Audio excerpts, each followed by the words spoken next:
나동제일교회 성도님 안녕하셨습니까? 지난주는 우리가 부활절을 맞이해서 교회가 대면 예배를 드렸습니다. 너무나도 기뻤고 감사했습니다. 날마다 주일마다 주님이 주시는 풍성한 은혜가 있기를 바랍니다. 우리 기도합니다. 하나님 감사합니다. 하나님께서 그동안 1년 동안 문을 닫게 하신 교회의 문을 열게 하시고 부활절을 맞이해서 우리 성도님들이 모여서 기쁨과 감사 예배를 드렸음을 감사드립니다. 날마다 예배의 기쁨과 은혜와 주님이 주시는 그 풍성한 축복을 누리는 예배가 되게 하시옵소서. 오늘 또 하나님 말씀 공부합니다. 말씀 가운데 저희들이 다 알지만 깨닫고 다시 한번 말씀을 통하여서 우리 신앙이 견고히 쓰게 하여 도와주세요. 예수님의 이름으로 기도합니다. 아멘. 오늘은 6과 예수님의 사역은 무엇인가? 예수님이 하신 일에 대해서 공부하도록 하겠습니다. 자, 한번 읽어볼까요? 그리스 로마 문화에서 십자가는 수치의 표상이었기 때문에 십자가를 기독교 최고의 상징으로 택한 것은 매우 놀라운 일이었다. 로마인들은 고통스럽고 굴욕적인 십자가형의 죽음을 가장 흉악한 범죄자와 가장 위협적인 역적들에게 구형했다. 역사상 십자가형을 받은 로마 시민은 단 한 사람도 없었다. 로마 원로원의 한 의원은 십자가라는 단어 자체가 각 로마 시민에게서뿐 아니라 그의 생각과 눈과 귀에서도 완전히 사라져야 한다고 주장하기도 했다. 그럼에도 불구하고 십자가는 기독교의 상징이 되었다. 그 이유는 무엇인가? 수치의 상징인 기독교의 그 상징이 십자가가 되냐는 것이죠. 십자가는 그 당시 가장 흉악한 범죄에게 당한 처형인데 그 수치의 십자가가 기독교의 상징이 되었습니다. 그 이유가 무엇일까요? 그것은 십자가야말로 예수님이 누구신지를 가장 잘 보여주는 것이기 때문이죠. 우리는 십자가를 통해서 예수님이 하신 사역을 보고 예수님이 누구라는 것을 우리가 알 수 있기 때문에 십자가는 기독교의 상징인 것입니다. 다음에 문을 열면 왜 예수님의 사역에 대해서 배워야 합니까? 예수님의 사역을 이해할 때 복음의 비밀을 깨닫고 복음의 감격에 빠질 수 있기 때문입니다. 복음의 감격은 영적 성장의 가장 큰 원동력이기 때문이다. 여러분, 복음은 곧 한마디로 말해서 예수 그리스도거든요. 예수 그리스도에 관한 것이 복음입니다.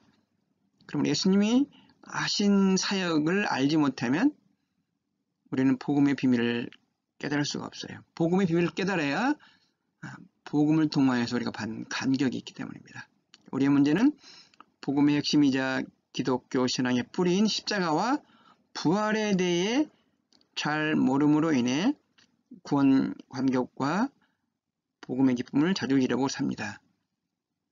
그렇기 때문에 우리는 기독교의 신앙의 핵심인 십자가와 부활에 대해서 듣고 또 듣고 공부하고 공부해야 된다는 거예요. 그래야만 우리가 구원의 감격, 복음의 기쁨을 잃어버리지 않는다는 것이죠. 자, 1번 십자가의 죽음에 대해서 먼저 공부합니다. 예수님이 오셔서 행하신 사역은 마태복음 4장 23절과 마태복음 9장 35절 같은 내용입니다. 자, 예수께서 온 갈릴리에 두루다니사 그들의 회당에서 가르치시며 천국 복음을 전파하시며 백성 중에 모든 병과 모든 약한 것을 고치시니 예수께서 모든 도시와 마을에 두루 다니사 그들의 회당에서 가르치시며 천국 복음을 전파하시며 모든 병과 모든 약한 것을 고치시니라. 자, 세 가지가 나온 첫째는 예수님께서 가르치셨다는 것이 사역, teaching ministry. 그다음 천국 복음을 전파했다, preaching ministry라는 것이죠. 그 다음에 병과 모든 약한 것을 고치셨다, healing ministry. 한마디로 말해서 섬기는 사역이라고 볼 수가 있습니다. 교회에서는 어떤 걸 해야 됩니까? 예수 그리스도가 또 다른 교회이기 때문에, 또 다른 몸, 교회는 예수 그리스도 또 다른 몸이기 때문에 예수 그리스도가 하신 사역을 하는 것이 바로 교회거든요. 교회는 예수님이 행하신 이 사역을 해야 돼요. 티칭 사역, 그 다음에 프리칭 사역, 말씀 전파, 전도 또는 예배, 그 다음에 힐링 미니스트리, 하긴 봉사, 남을 섬기는 사역을 세 가지를 꼭 해야 된다는 것입니다. 어떻게 보면 선교, 교육, 봉사라 그렇게 볼 수가 있죠. 2번, 예수님이 이 땅에 오신 목적과 핵심 사역은 무엇입니까? 자, 1번 요한복음 10장 10절에 내가 온 것은 양으로 생명을 얻게 하고 더 풍성히 얻게 하려는 것이라. 자, 예수님이 이 땅에 오신 목적은 무엇입니까? 생명을 얻게 하기 위해서입니다. 이 땅에 오신 목적. 양은 곧 우리 자신을 말하는 것입니다. 목자는 예수님을 말하는 것이, 또한 더 풍성히 얻게 하려, 우리가 이 땅에서 풍성한 삶을 얻게 하기 위해서 이 땅에 오신 것입니다. 주님은 이 땅에서 우리가 메마른 삶, 힘든 삶, 고통받는 삶이 아니라 기쁨이 넘치고 행복이 넘치고 이 땅에서 행복하게 천국을 누리며 살기를 원하시는 것입니다. 자, 2번 마태복음 20장 28절에는 인자가 온 것은 섬김을 받으려 함이 아니라 도리어 섬기려 하고 자기 목숨을 많은 사람의 대속물로 주려 함이니라. 자, 자기 목숨을 많은 사람의 대속물, 대속물이라는 것은 죄값을 치러주는 하나의 대가라는 말입니다. 자, 이 땅에 예수님은 이 땅에서 사람들의 죄값을 치러주기 위한 화목제물, 대속제물로 이 땅에 오신 것입니다. 그 예수님이 이 땅에 오신 것이죠. 한마디로 말해서 우리 죄 문제를 해결하기 위해서 오신 것이죠. 자, 요한복음 12장 47절에 사람이 내 말을 듣고 지키지 아니할지라도 내가 그를 심판하지 아니하노라. 내가 온 것은 세상을 심판하려 함이 아니요 세상을 구원하려 함이니라. 자, 예수님 오신 목적은 무엇입니까? 세상을 구원하기 위해서. 세상이라는 건 이 땅에서 인류를 말하는 것이고 우리 자신을 말하는 것입니다. 자, 예수님이 이 땅에 하시고자 하는 핵심 사역을 정리하면 우리를 하여금 생명을 얻기 위해서, 생명이라는 여기서는 영생을 말하는 것입니다. 우리 영생을 얻기 하기 위해서 이 땅에 오셨고요. 우리 죄 문제를 해결하기 위해서 오셨고요. 우리를 구원하기 위해서 이 땅에 오셨던 것입니다. 그 핵심 사역을 예수님께서 십자가에서 행하셨죠. 3번, 예수님이 십자가에서 죽임을 당하신 이유는 무엇일까요? 자, 베드로전서 2장 24절 읽어볼게요. 친히 나무에 달려 그 몸으로 우리 죄를 담당하셨으니 이는 우리로 죄에 대하여 죽고 의에 대하여 살게 하려 하심이라. 그가 채찍에 맞음으로 너희는 나음을 얻었나니. 두 가지가 나온 것. 나무에 달리신 이유는 우리 죄를 담당하기 위해서, 우리의 죄 문제를 해결하기 위해서. 우리가 죄가 있었는데 우리 대신 십자가에서 우리 죄를 대신 담당했다라는 것입니다. 그리고 또한 채찍에 맞은 것은 우리가 치유함을 얻기 위해서 채찍에 맞으셨다 이렇게 말하고 있습니다. 자, 예수님 십자가에 달리신 이유가 무엇입니까? 우리 죄를 대신 담당하기 위해서예요. 2번 요한복음 10장 11절에 나는 선한 목자라. 선한 목자는 양들을 위하여 목숨을 버리거니와. 자, 예수님은 자신을 누구로 비유하며 무엇을 하셨다고 말하고 있습니까? 선한 목자. 자, 선한 목자는 양을 위해서 목숨을 버린다. 양을 살리기 위해서 목숨을 버린다는 것이죠. 자, 예수님은 한마디로 말해서 우리를 구원하기 위해서 목숨을 버리셨다는 것입니다. 자, 히브리서 9장 12절 말씀. 염소와 송아지의 피로 하지 아니하고 오직 자기의 피로 영원한 속죄를 이루사 단번에 성소에 들어가셨느니라. 자, 과거 예수님이 십자가에 달리시기 전에는 죄를 질 때마다 제사장에 나가서 염소와 송아지의 피로 우리가 죄 씻음을 받았는데 이제는 그렇게 할 필요가 없어요. 왜냐? 예수님이 자기의 피로 십자가의 피로 십자가의 죽으심으로 말미암아 제물이 되므로 대속 제물이 나서 영원한 속죄를 이뤘다는 거예요. 이제는 다시 속죄 제물을 가지고 성전에 가서 염소와 송아지의 피를 흘릴 필요가 없다는 것이죠. 자기 자신, 자기의 피를 흘렸기 때문에. 왜 피를 흘려야 됩니까? 피 흘림이 없이는 죄사함이 없기 때문이에요. 예수님 자신의 몸을 십자가에 들여서 피를 흘리심으로 말미암아 영원한 속죄를 이루었다는 사실입니다. 정리하면 예수님이 십자가의 죽으심을 당하신 이유는 무엇입니까? 우리의 죄를 담당하기 위해서입니다. 우리를 살리기 위해서였습니다.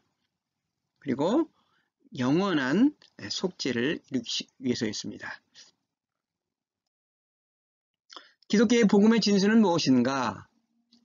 자, 로마서 5장 8절 유명한 말씀이죠. 우리가 아직 죄인 되었을 때 그리스도께서 우리를 위하여 죽으심으로 하나님께서 우리에 대한 자기의 사랑을 확증하셨느니라. 기독교의 복음의 진수는 뭐냐면 한마디로 말해서 하나님의 사랑 이야기예요. 하나님이 나를 사랑하셨다. 기독교의 복음의 진수예요. 성경이 무엇을 말합니까? 하나님이 나를 사랑했다는 것입니다. 그 성경의 핵심을 요약한 것이거든요. 자, 그럼 당신에게도 십자가의 사랑에 대한 감사와 감격이 살아있는가? 자, 예수님의 그 십자가가 바로 나를 구원하기 위한 하나님의 사랑이라는 것이죠. 그러므로 십자가를 볼 때마다 하나님의 사랑을 우리가 감격해야 돼요. 그런데 우리가 살다 보면 이 십자가의 감격이 식어지거든요. 그때마다 십자가의 사랑을 우리가 묵상을 해야 돼요. 십자가를 통해서 하나님이 주신 사랑이 무엇인가 를 묵상해야 돼요. 그럼 무엇입니까? 내 죄를 위해서 십자가에서 달리셨다라는 것입니다. 계속 이 십자가에 대한 내가 사랑에 대해서 감사가 잊어버릴 때마다 이 십자가의 사랑을 묵상해야 돼요. 왜냐? 이 십자가 사랑은 하나님께서 우리에게 주신 은혜와 사랑이 있기 때문입니다. 하나님의 사랑은 십자가에서 나타나 있습니다. 자, 부활. 예수님의 부활에 대해서 성경은 무엇라고 말하고 있는가? 자, 고린도전서 15장은 부활장입니다. 읽어보겠습니다. 내가 받은 것을 먼저 너희에게 전하였노니 이는 성경대로 그리스도께서 우리 죄를 위하여 죽으시고 장사 지낸 바 되었다가 성경대로 사흘 만에 다시 살아나사 게바에게 보이시고 후에 12제자에게와 그 후에 500여 형제에게 일시에 보이셨나니 그 중에 지금까지 대다수는 살아있고 어떤 사람은 잠들었으며 그 후에 야고보에게 보이셨으며 그 후에 모든 사도에게와 맨 나중에 만탁되지 못한 난자 같은 내게도 보이셨느니라. 자, 보세요.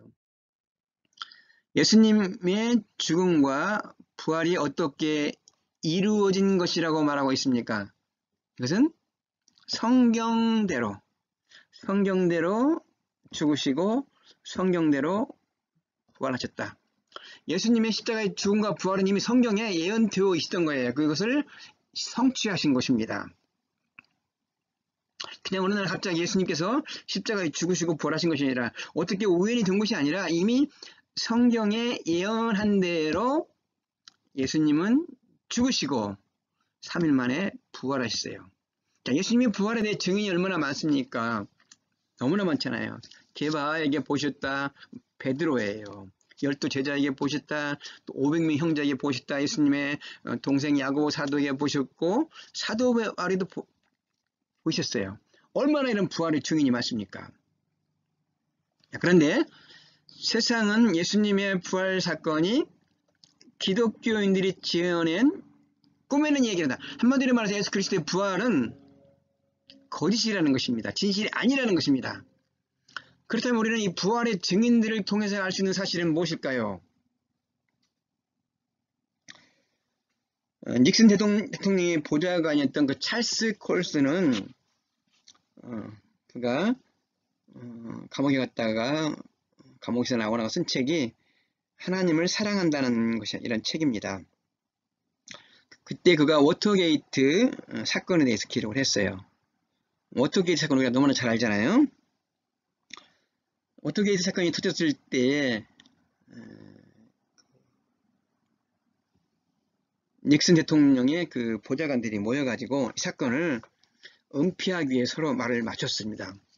그들은 대부분이 다 법을 아는 변호사들이고 최고의 엘리트들이었습니다. 그래서 그들이 말을 맞추면 완벽하게 지킬 수 있을 거라고 생각했어요. 그런데 얼마 안 있다가 그들의 짜맞춘 말이 다 들통나고 말았습니다. 그래서 어떻게 사건을 그들이 은폐하기 위해서 거짓말했던 것이 알려짐으로 말미암아 다 감옥에 갔거든요. 자, 보십시오. 그것은 거짓이었고 진실이 아니었기 때문에 짜맞추었던 그 몇 마디 말을 그들이 지킬 수가 없다는 거예요. 거짓을 영원히 지킬 수 없다는 것입니다.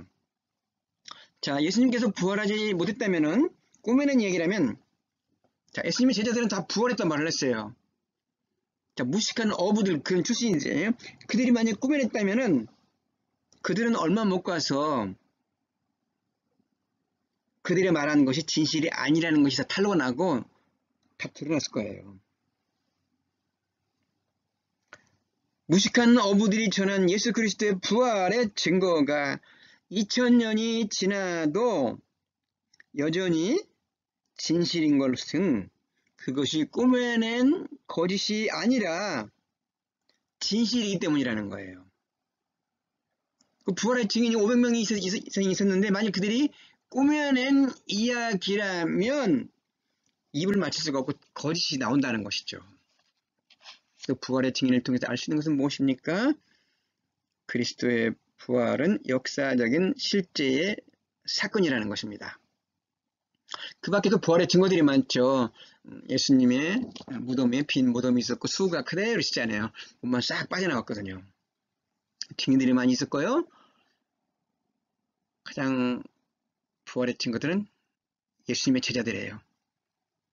예수님이 부활하기 전까지는 두려워서 벌벌 떨었던 그들이 부활을 확신하고 나서는 그들이 담대하게 복음을 전하고 나중에는 다 순교하기까지 했어요.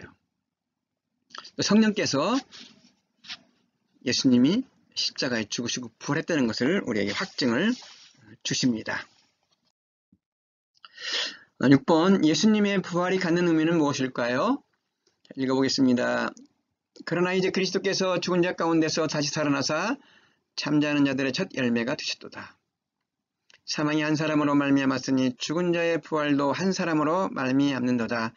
아담 안에서 모든 사람이 죽은 것 같이 그리스도 안에서 모든 사람이 삶을 얻으리라. 자, 예수님의 부활이 갖는 의미는 무엇일까요? 그것은 사망 권세를 이겼다는 것입니다. 사망 권세를 깨뜨렸다는 것이죠. 사망은 지구상이 가장 강력한 권세를 갖고 있어요. 인간은 사망의 권세 앞에 정말 두려워하고 사망의 권세 앞에 무기를 갈 수밖에 없어요. 그런데 예수님이 십자가에서 죽으시고 부활하심으로 말미암아 사망 권세를 이겼다는 것이죠. 곧 사망 그 이유가 있다는 것을 알려준 것이죠. 우리에게는 사망으로 끝나는 것이 아니라 또 다른 삶이 있다는 것이죠. 우리가 이 땅의 삶이 있는 것이 아니라 이 땅의 삶으로 끝나는 것이 아니라 이 땅의 삶을 끝나고 죽으면 또 다른 세상이 있다는 것이죠. 부활하고 나서 천국 가는 것이죠. 자, 예수님은 잠자는 자들의 무엇이 되었다고 말합니까? 첫 열매가 되었다는 것이죠. 첫 열매가 있다는 것은 둘째 열매가 있다는 것이거든요. 그러므로 예수님의 첫 열매는 곧 나의 부활이라는 말이죠. 내가 둘째 부활을 한다는 그런 의미가 있습니다. 그러므로 예수님의 부활은 곧 나의 부활이 되는 것입니다. 7번 예수님의 부활을 믿는 자들의 부활의 보증이 된다. 당신은 이 사실을 믿는가? 도마는 왜 믿지 못했습니까? 자, 예수님의 부활을 믿는 거, 예수님의 부활을 믿는 자들은 실은 구원받은 자예요. 사실상 이 부활을 믿지 못하는 사람이 많이 있어요. 교회 안에서도 부활을 믿지 못하는 자들이 있어요. 불쌍하죠. 교회를 나오면서도 부활을 믿지 못한다는 것은 곧 구원을 받지 못했다는 것이거든요. 자, 우리가 부활을 믿으려고 해서 믿어지는 것이 아니라 하나님께서 믿게 하시니까 믿는 거예요, 사실은. 이게 이 부활을 믿는 것도 하나님의 은혜예요. 축복인 것이죠. 어떤 사람은 믿으려고 해도 안 믿어지는데 나는 믿어지거든요. 성령 하나님께서 저를 믿게 하시는 것이죠. 그래서 이게 우리의 부활을 믿게 하시는 것이 부활의 보증만이 아니라 구원의 보증이 되게 되는 것입니다. 자, 도마가 왜 믿지 못했습니까? 예수님께서 부활하신 다음에 첫 번째 제자들이 나타났는데 그때는 도마가 없었거든요. 다른 제자들이 우리가 부활하신 예수님 만났다 하니까 나는 도무지 믿지 못하겠다 그랬잖아요. 내가 예수님의 못 박힌 십자가에 손을 보고 옆구리에 손을 넣어 봐야만이 내가 믿겠다 했을 때, 그때 8일 만에 예수님이 찾아와셔서 도마에게 말씀을 했잖아요. 그때 요한복음 20장 29절이거든요. 예수께서 이르시되 너는 나를 본거로 믿느냐? 보지 못하고 믿는 자들은 복되도다 하시니라. 자, 예수님이 직접 이제 보라고 보여주니까 그때 도마가 고백하지요. 나의 주시여, 나의 하나님이시여. 예수님, 부활하신 예수님을 보고 나서야 그가 나의 주시여, 나의 하나님이라고 고백할 때 예수님께서 보지 못하고 믿는 자들은 복되도다 이런 말씀을 했습니다. 당신에게도 도마와 같은 경향은 없는가? 의심했던 적은 없는가? 왜 있겠죠? 없겠습니까? 의심 가는 사람이 있을 거예요. 나는 도저히 예수 그리스도의 부활을 믿지 못하겠다. 기도하시는 거예요. 성령님, 내가 예수 그리스도의 부활을 믿지 못하겠습니다. 예수 그리스도의 부활을 믿게, 그 믿음을 허락하여 주시라고 기도하면 믿게 해줘요. 제가 지난주 부활절에도 설교했는데 신학교 교회사를 가르치셨던 교수 목사님께서 부활이 믿어지지 않았다는 것이죠. 의심이 갔다는 것이죠. 도마처럼. 근데 예수님께서 부활하시고 구운 생선을 드시는 그 구절을 보면서 자신은 부활을 확신하게 됐다. 부활죄가 아니면 먹을 수가 없잖아요. 부활했기 때문에. 십자가에 죽은 것은 다 믿어요. 많은 사람들이. 그러나 죽은 예수가 부활했다는 것을 믿지 않는다는 것이죠. 그냥 죽은 것은 많이 역사적인 사건으로 믿으나 부활은 머리로 이해가 되지 않으니까 안 믿으려고 그러는 것이죠. 우리는 죽으시고 부활하신 예수를 믿는 자가 그게 구원받는 자이죠. 우리를 구원하는 것은 십자가가 아니라 십자가에서 죽으시고 부활하신 예수가 우리를 구원하기 때문입니다. 승천과 재림. 자, 부활하신 예수님은 어떻게 되셨는가? 사도행전 1장 9절에서 11절 말씀입니다. 이 말씀을 마치시고 그들이 보는데 올려져 가시니 구름이 그를 가리워 보이지 않게 되더라. 올라가실 때 제자들이 자세히 하늘을 쳐다보고 있는데 흰 옷 입은 두 사람이 그들 곁에 서서 이르되 갈릴리 사람들아 어찌하여 서서 하늘을 쳐다보느냐. 너희 가운데서 하늘로 올라지신 이 예수는 하늘로 가심을 본 그대로 오시리라 하였느니라. 이때 이 말씀을 마칠 때 이 말씀은 사도행전 1장 8절이에요.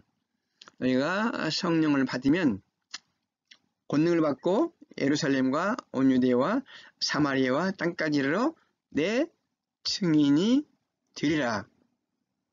자, 이 말씀을 마치시고 예수님 어떻게 했습니까? 구름 타고 승천했다는 것이죠. 자, 그때 천사들이 승천하시는 예수님을 제자들이 쳐다보고 뭐라고 말했습니까?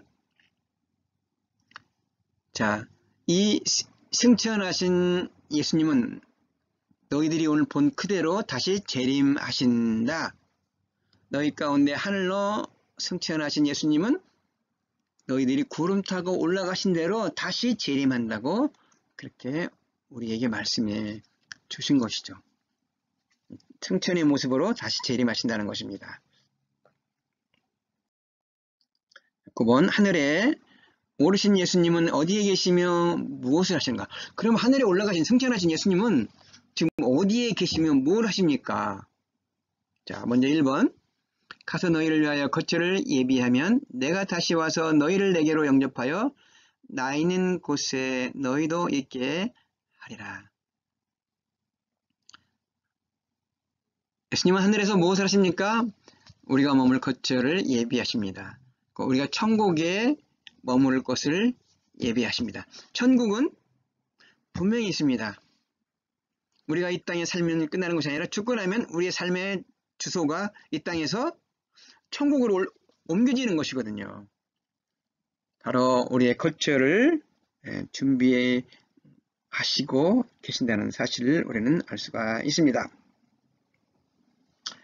두 번째, 누가 정죄하려 죽으실 뿐 아니라 다시 살아나신 이는 그리스도 예수시니 그는 하나님 우편에 계신 자여 우리를 위하여 간구하시는 자시니라.